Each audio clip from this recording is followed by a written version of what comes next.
Imagine a world where history is not just a collection of dates and battles. In the grand narrative of our past, it's easy to get lost in the tales of kings and conquerors. But what about the queens and empresses whose wisdom, courage, and determination have shaped the course of history? Today we are exploring the lives of three extraordinary women who defied the norms of their time to lead their people to greatness.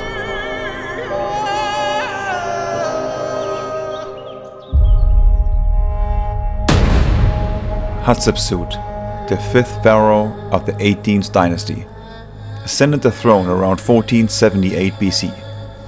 Her era heralded a golden age of prosperity, innovation, and architectural marvels that reshaped the Egyptian landscape.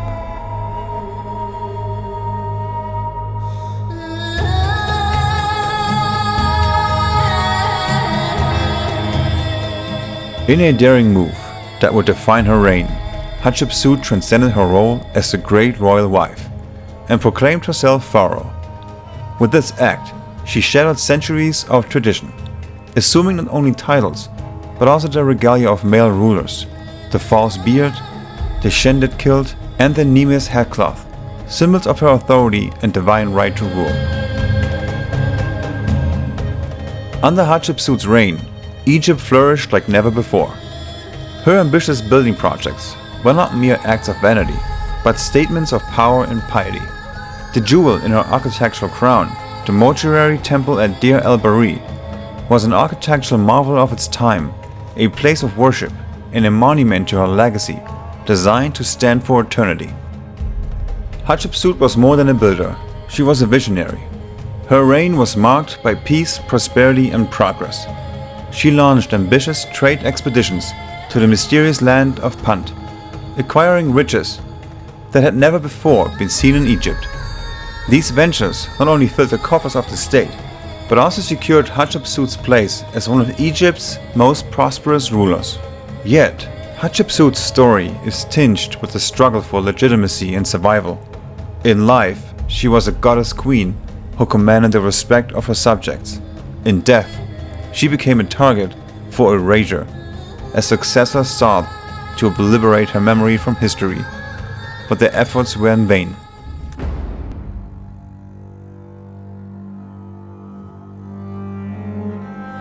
Today, Hatshepsut stands immortal, not just in stone and hieroglyphs, but as a beacon of defiance against the constraints of her time. Her monuments, once buried and forgotten, have risen from the sands, as has her story, challenging us to reimagine the past and the role of women in shaping it. Pharaoh Hatshepsut of Egypt, a woman who wore the crown of a king, whose legacy is carved in the heart of history, reminding us that power knows no gender. Empress Wu Zetian, a woman of both celebrated intellect and disputed morality, ascended the throne in 690 BCE, declaring herself emperor, a title exclusively reserved for men until her reign.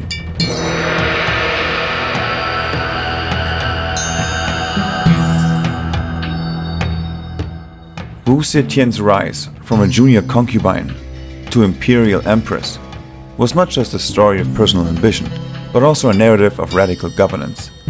Her establishment of a meritocratic system allowed talent to be recognized over birthright, a move that revitalized the bureaucracy of one of the most powerful empires of the era. She expanded the civil service examination, opening doors for scholars from modest backgrounds to contribute to the empire's administration. Her support for Buddhism was not merely a personal conviction, but a strategic maneuver to consolidate power.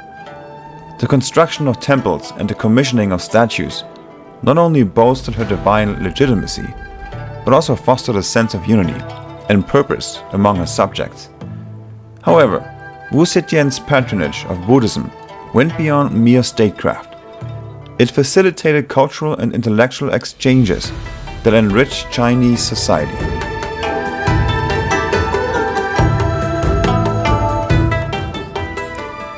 Yet, the tale of Wu Zetian is not without its shadows. Her ascent was marked by cunning and at times brutal strategies. The secret police, known as the Zhao Bao, were her eyes and ears, rooting out the scent with an iron fist. Rumors of ruthless eliminations of rivals, including allegations of the death of her own family members, have painted her reign in strokes of tyranny and fear. Critics argue that her methods were merciless, a reflection of power's corrupting allure, but supporters counter, pointing out that Wu Zetian's tyranny must be viewed through the lens of her time, a period when emperors wielded absolute power and political machinations were par for the course.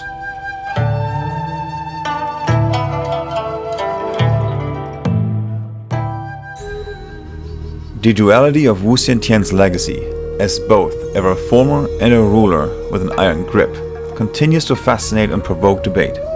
Her reign brought stability, prosperity, and advancements in arts and sciences, laying the groundwork for a flourishing Tang dynasty. Yet, it also serves as a cautionary tale of the complexities of absolute power. In the heart of the 17th century Angola, Queen Nzinga Mbande rose as a beacon of resistance against the burgeoning tide of Portuguese colonial ambition. Her rule over the kingdoms of Ndongo and Matamba was a testament to her multifaceted leadership style, blending political acumen with military prowess. But who was this formidable queen, and what made her such a pivotal role in African history?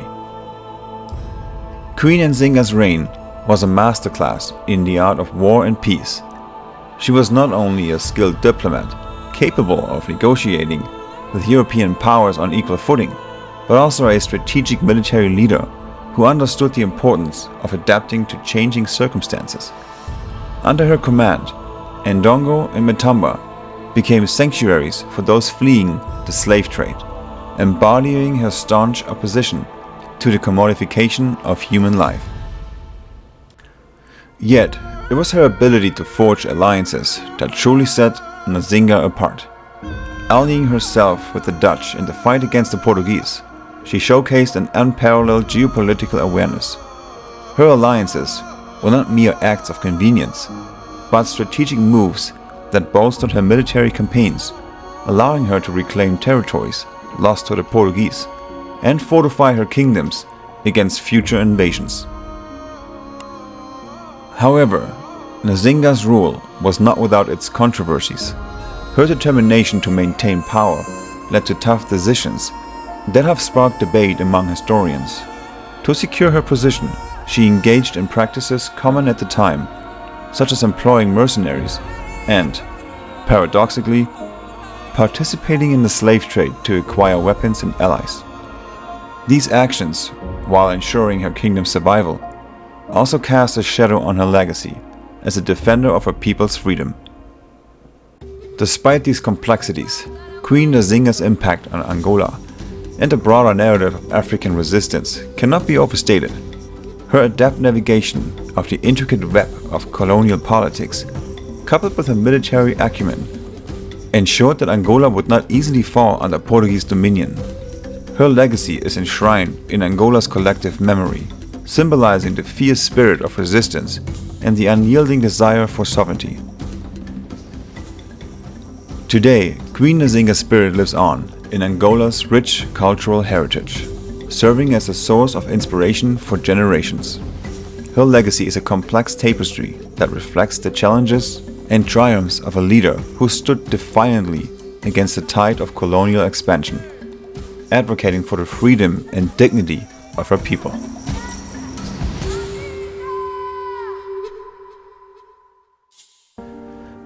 From the sands of Egypt to the courts of China and the battlefields of Angola, these three women defied the constraints of their time, navigating the complexities of power in a male-dominated world.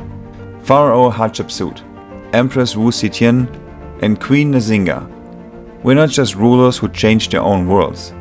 They left a legacy that continues to inspire, reminding us of the strength, intelligence, and resilience of women leaders throughout history. The story of these remarkable women serves as a beacon guiding us towards a future where leadership is defined not by gender, but by the courage to lead and the vision to change the world. I hope you enjoyed this video. I'll see you in the next one. Make sure to subscribe and leave me a like. It really helps my channel. Thank you.